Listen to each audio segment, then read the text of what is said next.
Olá, pessoal. Oração da madrugada. Estou aqui. Agora são 5 horas e 29 minutos. Mais uma vitória da oração. Eu gosto de falar assim porque orar é vitória. O fato da gente orar já é vitória, porque orar não é fácil. E orar de madrugada, né, é muito mais difícil.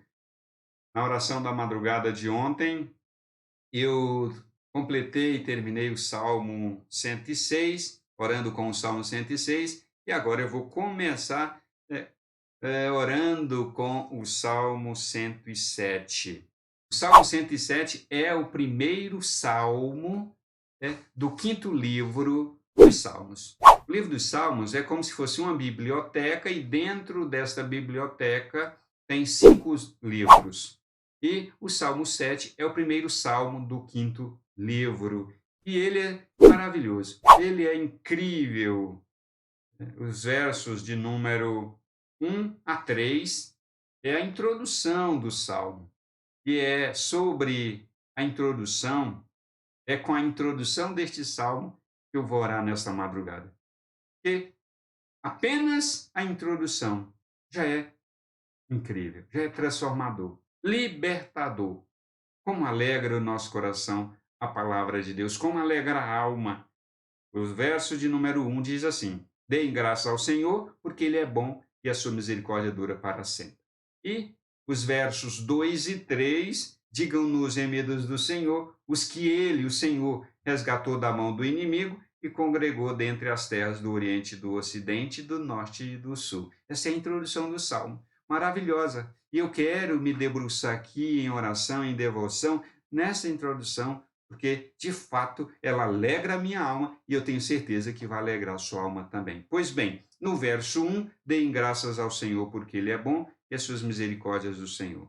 Deem graças, agradeçam, sejam gratos, bendigam, louve ao Senhor, cantem a Ele, declarem a Ele, façam declarações de louvor, de adoração, de aceitação, de devoção. Em vez de vocês reclamarem de Deus, se afastarem de Deus, murmurarem dele e atribuir a Deus coisas que não convém, coisas que Deus não é, façam exatamente o contrário. Deem graças ao Senhor. Por quê? Porque Ele é bom, Deus é bom, e a sua misericórdia dura para sempre. A Bíblia diz que as misericórdias do Senhor são renovadas a cada manhã, porque Ele é misericordioso. Agora, quem é que tem condições de fazer isso? Aqui está a resposta no verso 2 e 3, principalmente no início do verso 2, dá a resposta. Quem é que tem a condição, a perfeita condição, está habilitado para dar graças a Deus e reconhecer a bondade e a misericórdia do Senhor? Os remidos. Somente os remidos. Aqueles que experimentaram a remissão, digam-no os remidos do Senhor. São os remidos do Senhor que têm condições de fazer essas declarações e este reconhecimento público, pessoal, de que o Senhor é bom e as suas misericórdias duram para sempre, e não tem vergonha de fazer declarações, cantar publicamente. E por falar em cantar, salmos são poemas, salmos são cânticos. Então, quando a gente fala em salmos, a gente está falando em poema, está falando em salmo. Os hebreus, a partir da monarquia, porque os salmos foram escritos na época em que, a partir do momento em que a nação de Israel se tornou uma monarquia, passou a ser governada por um governo, um monarca, um rei, né? Assim, Davi foi um dos seus primeiros salmistas, ele mesmo era governante e escrevia salmos para que o povo pudesse cultuar, adorar e louvar a Deus publicamente. Então, quando a gente fala em salmos, está falando em poemas. Os salmos eram recitados e cantados nas reuniões, nas casas, nos cultos dos lares, também no culto público e também nas viagens e nas situações do dia a dia. O povo recitava e cantava os salmos. Incrível! E quem é que tem condições de fazer isso? Os remidos. Os remidos, porque eles estão habilitados, eles são os beneficiários do resgate. Digam-nos remidos. O que é remido? O que é remissão?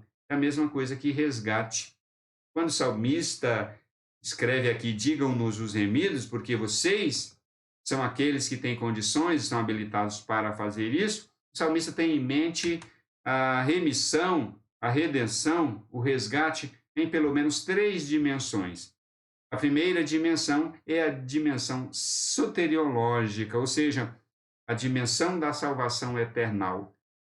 Quando o Senhor Deus fez o ser humano, Adão e Eva, lá no Jardim do Éden, viviam em perfeita harmonia com Deus e entre eles, uma harmonia perfeita, Satanás adentrou ali no Éden e tentou Adão, tentou Eva. Primeiro tentou Eva e ambos caíram na tentação de Satanás. Satanás induziu aquele casal. Adão é o cabeça federal da humanidade. Ele foi o cabeça federal da humanidade e toda a humanidade estava ali presente e representada em Adão. E Adão caiu na tentação, na sedução, desobedeceu a Deus e obedeceu a Satanás. Na obediência a Satanás, ali o ser humano, Adão e Eva, e toda a sua descendência passou a viver sobre o domínio de Satanás e ter um novo dono. O dono da humanidade não mais era Deus, e sim Satanás. Mas imediatamente Deus providenciou o resgate.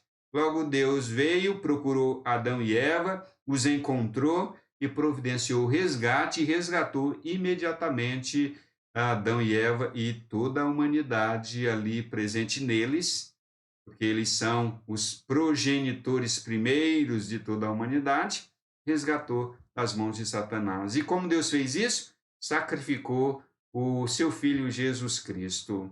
Sacrificou o seu próprio filho ali no Jardim do Éden. Só que como Jesus Cristo ainda não tinha vindo ao mundo, como Deus fez isso? Sacrificou um cordeiro que representava o seu filho, que um dia viria na plenitude do tempo, para realizar o grande sacrifício na cruz do Calvário. É a providência de Deus. Deus providenciou o resgate e resgatou o sacrifício do cordeiro, que representava Jesus Cristo. Foi a provisão de Deus para resgatar, para trazer de volta o ser humano que tinha, a partir dali, passou a ter um dono opressor, Satanás. E Deus trouxe de volta para ele. É isto que o salmista Davi tem em mente, esta remissão soteriológica em termos de salvação eternal, mas também ele tem em mente o resgate nacional. Eu dou dois exemplos aqui de resgate nacional, dentre tantos outros que tem na Bíblia, quando Deus tirou seu povo do Egito. O povo de Deus estava no Egito e Deus cumpriu a sua promessa de tirar de lá e levar para a terra de Canaã, a terra da liberdade e da adoração a Deus. Quando Deus tira o povo do Egito, Deus resgata, é o resgate, porque o povo vivia subjugado, vivia oprimido e dominado pelo governo, pelo Estado egípcio, pelo governo egípcio. E quando a gente fala em remissão, resgate, obrigatoriamente se fala em domínio, porque resgate é resgatar das mãos de quem está dominando. E Deus fez isso, resgatou seu povo das mãos do governo opressor egípcio e levou para a terra de Canaã, uma terra de liberdade, a liberdade de Deus para adorar a Deus e fazer a vontade de Deus. E o outro exemplo é quando Deus resgata o seu povo. Muito tempo depois, vários séculos depois, Deus resgata o seu povo das garras do domínio da Babilônia. Sabemos muito bem que o governo de Nabucodonosor, o Império Babilônico, dominou sobre a nação de Israel, levou o povo prisioneiro, cativo para a Babilônia, parte do povo, e Deus, depois de 70 anos, resgata o seu povo do poder babilônico. E existem muitos outros exemplos durante toda a história do povo de Israel, em que Deus libertava o seu povo da opressão de nações estrangeiras, opressão pontuais, locais, E Deus sempre fez isso dentro desse contexto de remissão nacional. Mas, em terceiro lugar, o salmista também tem em mente a remissão no sentido pessoal. Os servos de Deus, as pessoas que servem a Deus, hora e outra, eventualmente são oprimidas por algum tipo de opressão, e Deus resgata, da opressão. E Deus tem todo o cuidado, bondade e misericórdia de resgatar as pessoas, os seus filhos, de algum tipo de opressão, né? Opressão, seja opressão por dominadores, por pessoas, ou seja, opressão por alguma situação. Deus resgata, por causa da sua bondade e misericórdia, né, os seus servos da opressão. Isso é maravilhoso, porque ninguém manda Deus fazer isso. Não tem ninguém acima de Deus que determine assim, diga, Deus faz isso, Deus resgata esse, resgata aquele, resgata aquele outro. Não, não tem ninguém acima de Deus para dar ordem a Deus. É a vontade livre de Deus. Ele resgata quem quer, ele redime quem quer, quando quer e onde quer. Isso é maravilhoso. E quem experimenta e quem é assim, beneficiário do resgate providencial de Deus, reconhece que Deus fez isso por causa da sua bondade e misericórdia, e não por dever. Deus não tem dever e nem obrigação de resgatar ninguém, mas ele faz. E quem é beneficiário desta bênção vai viver alegremente e grato a Deus. Por isso que o salmista está convocando, dei graça a Deus, vocês são remidos. Vocês são remidos, deem graças ao Senhor, né? Bendigam ao Senhor. Sejam ousados, corajosos, bendigam ao Senhor. Eu fico observando as pessoas no estádio de futebol, os torcedores ardorosos, né, que vibram com o seu time, vibram com o seu clube quando ganha, né? O pessoal dos esportes, eles são muito ousados, corajosos e vibrantes com o seu time, o seu clube, quando vence em algum esporte. Ora, meu Deus do céu!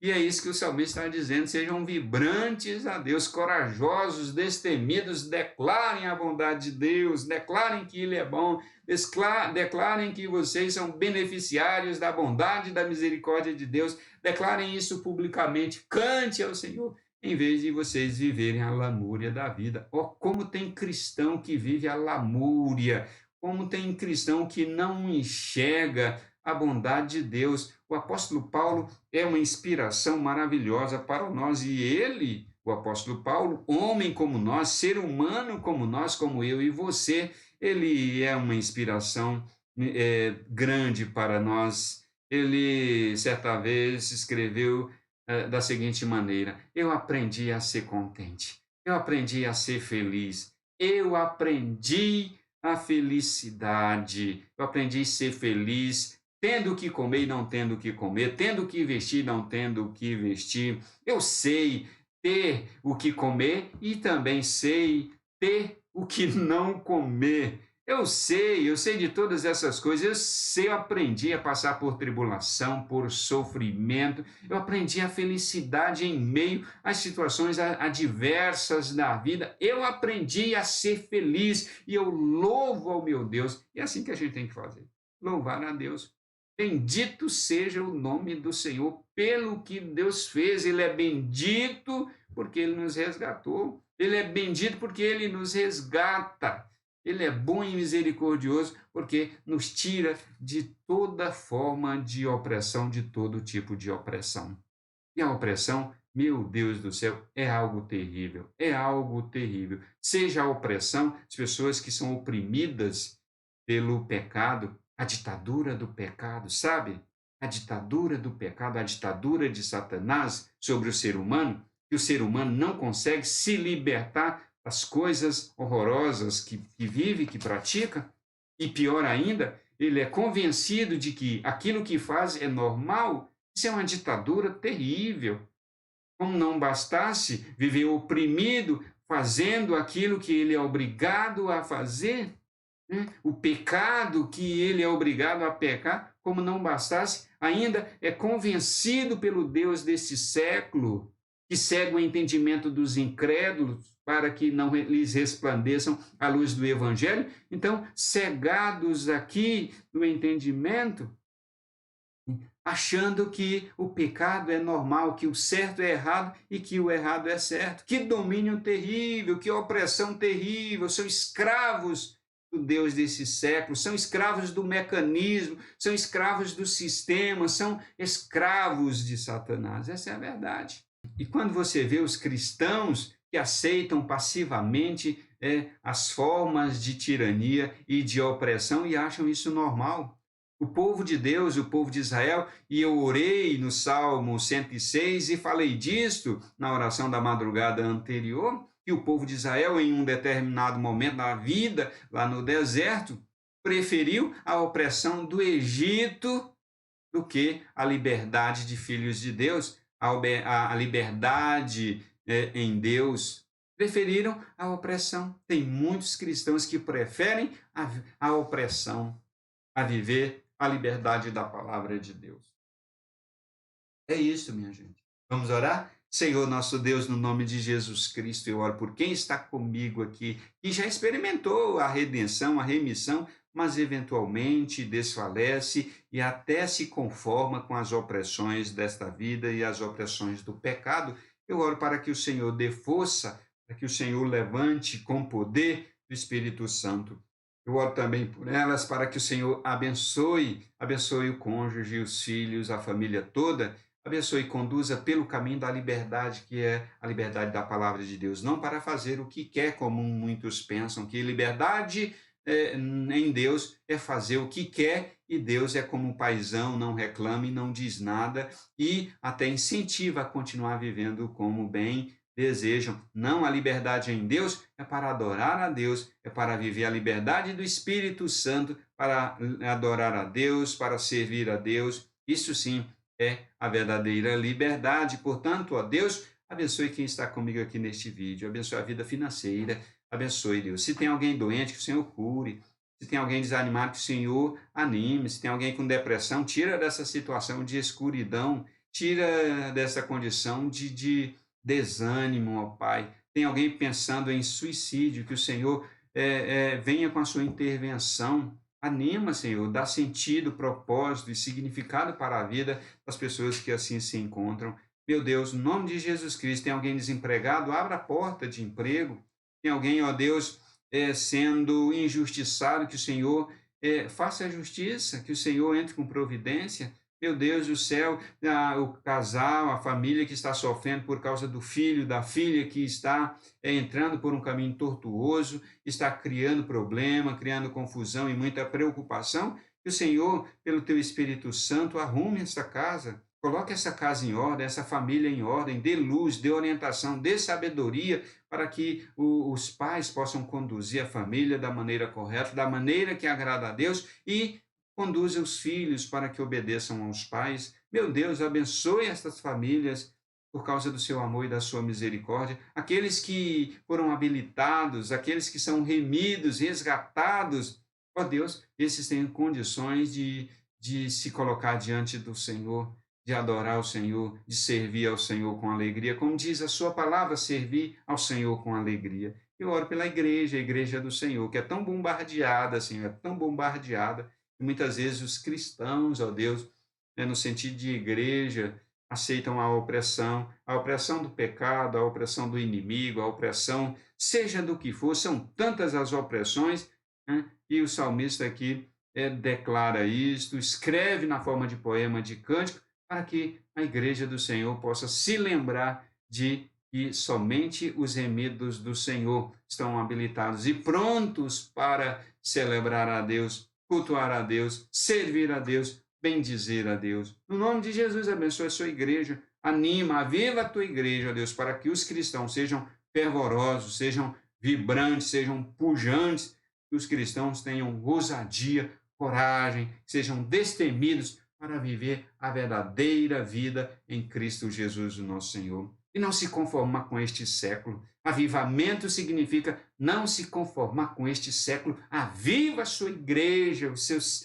servos, os cristãos, aviva o Espírito Santo para que não se conformem com este século, com este mundo, com este mecanismo. Ó Deus, quantos pastores aí ensinando que os cristãos não têm viés político, não têm viés ideológico. Meu Deus do céu, tenha misericórdia destes pastores. Eles estão conformados com este século, eles estão conformados com as ditaduras, com as opressões, com as ideologias opressoras, com as ideologias que a distanciam as pessoas de Deus. Eles estão conformados, ó Deus, tenha misericórdia. Ó, aviva seu povo, aviva a sua igreja, em o nome bendito de nosso Senhor e Salvador Jesus Cristo, eu oro.